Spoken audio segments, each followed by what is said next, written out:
हाय, UP board आल exam में आपका स्वागत है। आपके चैनल यूपी बोर्ड आल एग्जाम में स्वागत है। अभी तक हमने मैथ की वीडियो डाली है, जितने इंपॉर्टेंट क्वेश्चन थे इंटीग्रेशन के, और डालेंगे। आज केमिस्ट्री के कुछ क्वेश्चन बताने जा रहे हैं जो हर साल आते हैं, बोर्ड के लिए इम्पोर्टेंट है और प्री बोर्ड चल रहे हैं। आज केमिस्ट्री का पेपर है, उसके लिए भी इम्पोर्टेंट है, तो बोर्ड के लिए ज्यादा इम्पोर्टेंट है, जो हर साल आते हैं। कुछ क्वेश्चन बताते हैं इस वाली वीडियो में, अगली वीडियो में कुछ क्वेश्चन बता देंगे। तो सबसे पहले हमारा चैप्टर जो है ठोस अवस्था है, और ठोस अवस्था में जो है ज्यादा इम्पोर्टेंट है नहीं, मगर विलियन जो है उसमें इम्पोर्टेंट कुछ क्वेश्चन है। जैसे पहला क्वेश्चन लिखने जा रहे हैं जो 100% इम्पोर्टेंट है। आप आंसर या मॉडल पेपर कुछ भी उठा लेना तो देख लेना, वो हर साल ही आता है। तो सबसे पहला क्वेश्चन है राउल्ट का नियम। राउल्ट का नियम, राउल्ट का नियम तथा इसकी सीमाएं लिखिए। इसकी सीमाएं लिखिए।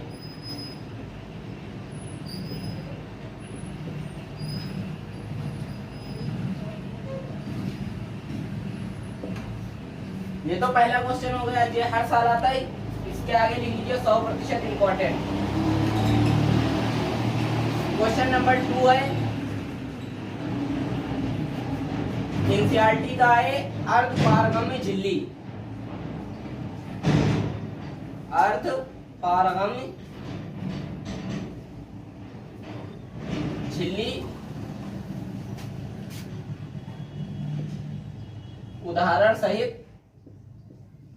उदाहरण सहित समझाइए। अर्धपारगम्य झिल्ली वही होती, वे झिल्लियां जो विलायक के कणों से होकर जाती तथा विलय के कणों से नहीं होकर जाती, अर्धपारगम्य झिल्ली कहलाती है। यही होती, बहुत सिंपल है इसकी परिभाषा। जो उदाहरण सहित समझाइए, जो क्वेश्चन नंबर 2 हो गया। अब क्वेश्चन नंबर 3 ये भी इंपॉर्टेंट है, ये भी विलियन से है। प्रतिलोम परासरण किसे कहते हैं? प्रतिलोम परासरण उदाहरण सहित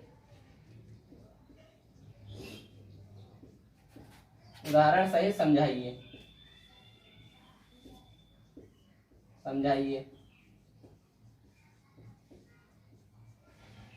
ये तो विलियन से 3 क्वेश्चन है और विलियन से एक और क्वेश्चन है। मोलरता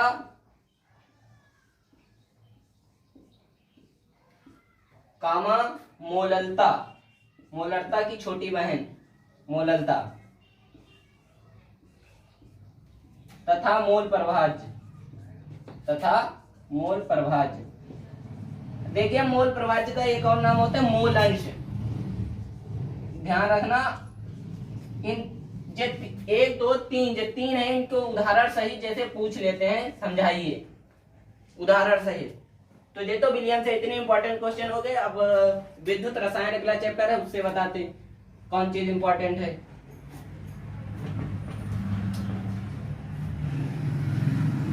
देखिए, विलियन में सबसे ज्यादा इंपॉर्टेंट राउल्ट का नियम और ये मोलरता ये सबसे ज्यादा इंपॉर्टेंट है।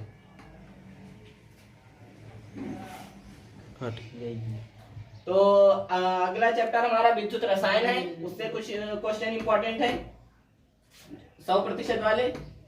तो सबसे पहले है, पूछ लेते हैं विद्युत रासायनिक श्रेणी ECS। विद्युत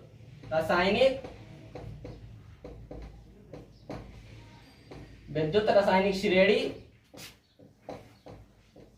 तथा अनुप्रयोग लिखिए। 3 नंबर में जो क्वेश्चन पूछ लिया जाता है, अनुप्रयोग लिखिए।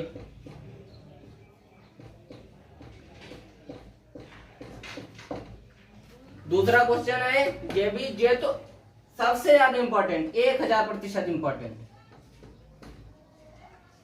कोलेराउस का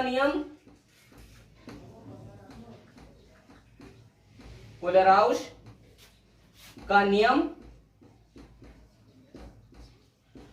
उदाहरण सहित समझाइए। उदाहरण सहित समझाइए।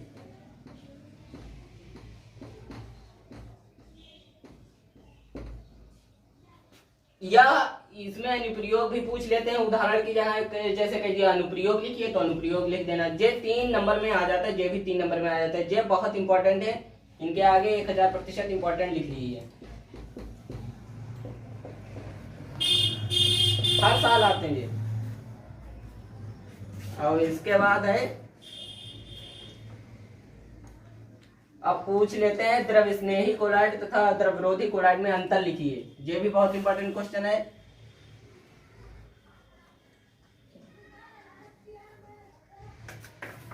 अगला क्वेश्चन लिखने जा रहे हैं, पृष्ठ रसायन से हमारा अगला चैप्टर है पृष्ठ रसायन। तो उसके क्वेश्चन जो है 2-3 इंपॉर्टेंट है, बहुत इंपॉर्टेंट है। जैसे पूछ लेते हैं आणविकता तथा कोटि की परिभाषा,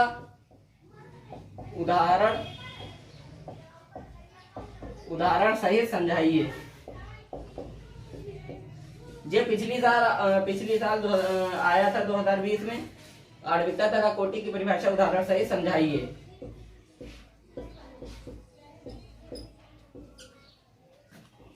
दूसरा क्वेश्चन है, और आज इसमें क्वेश्चन और पूछ लेते हैं कि आणविकता तथा कोटि में अंतर लिखिए।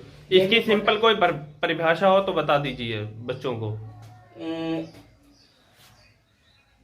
आणविकता जो है जे अभिक्रिया में भाग लेने वाले अभिकारक अणुओं की संख्या को व्यक्त करती है। कोटि जो है अभिक्रिया के वेग को निर्धारित करती है। सिंपल परिभाषा है इसकी, और इसके एग्जाम्पल बता दें। जैसे है एग्जाम्पल है C12H22O11, जैसे सुक्रोज का जो फार्मूला होता है C12H22O11 प्लस के H2O, तो क्या बनता है C6H12O6, ग्लूकोज बनता है प्लस के H2O। तो इसकी आणविकता और ये है, आणविकता का मान कभी भी शून्य या ऋणात्मक नहीं हो सकता, मगर कोटि का जो मान है, कोटि का मान शून्य या ऋणात्मक भी हो सकता है। तो यह इसकी जो सबसे बड़ी पहचान है। आणविकता जो है अभिक्रिया में भाग लेने वाले अभिकारक अणुओं की संख्या को व्यक्त करती है। कोटि जो अभिक्रिया के वेग को निर्धारित करती है। सबसे सिंपल परिभाषा। इसके उदाहरण जो हैं, जैसे हम आपको इसी का उदाहरण एक बता रहे हैं, आप लोग उदाहरण देख लीजिए। जैसे है सुक्रोज का जल अपघटन। सुक्रोज का फार्मूला तो मालूम ही होगा, C12H22O11, और इसका जल अपघटन करवा दिया तो H2O, तो हमारा क्या बनेगा, देखो C6H12O6, ये ग्लूकोज का है, और C6H12O6 ये ग्लूकोज का फार्मूला होता है, ध्यान रखना। ये ग्लूकोज का फार्मूला होता है, ये फ्रक्टोज का फार्मूला होता है। देखिए इनके अणु सूत्र सबको समान है, मगर इनके फार्मूले जो हैं अलग अलग होते हैं। फ्रक्टोज। अब देखिए इसे समझते कैसे हैं। जैसे हमने कहा आणविकता का मान कभी भी शून्य या ऋणात्मक नहीं हो सकता है, तो आणविकता का मान जो है और कोटि का मान जो है, कोटि का मान शून्य या ऋणात्मक हो सकता है। तो यहाँ पर देखिए, और ये जो होती है, ये एक आणविकता जो होती है, ये सिद्धांतिक राशि होती है, और ये एक प्रायोगिक राशि होती है कोटि। तो जैसा साइंटिस्टों ने बताया उसी के अनुसार जैसे बताते हैं, तो इसका जो है आणविकता, इसकी जो है मतलब 2 हो सकती है, इसकी आणविकता 2 हो सकती है, मगर इसकी कोटि जो है वो निर्धारित की गई है साइंटिस्टों के हिसाब से 1। इसकी कोटि जो है 1 होगी, आणविकता 2 होगी। ये आपका सिंपल वजह। आणविकता सिंपल मतलब शब्दों में समझते हैं।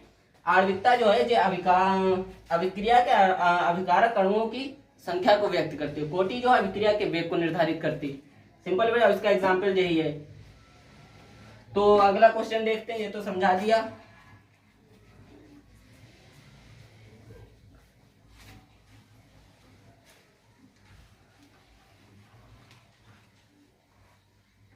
शून्य कोटि की अभिक्रिया, दूसरा इंपॉर्टेंट, शून्य कोटि की अभिक्रिया। शून्य कोटि की अभिक्रिया,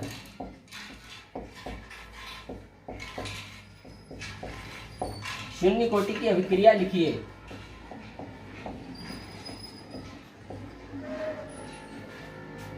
ये क्वेश्चन पूछे, और हाँ इसे मतलब उदाहरण सही समझाइए।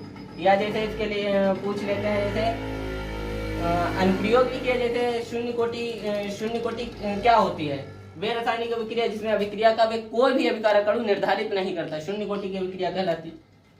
ठीक है, तो शून्य कोटि की अभिक्रिया लिखिए। तो दूसरा है, हाँ इसे जैसे पूछ लेते हैं, ऐसे नहीं पूछेंगे शून्य कोटि की अभिक्रिया लिखिए, पूछेंगे शून्य कोटि की अभिक्रिया उदाहरण सहित लिखिए या अनुप्रयोग लिखिए इसके। तो और दूसरा क्वेश्चन है, जैसे प्रथम कोटि की अभिक्रिया लिखिए, प्रथम कोटि की अभिक्रिया उदाहरण सहित समझाइए, उदाहरण सहित समझाइए।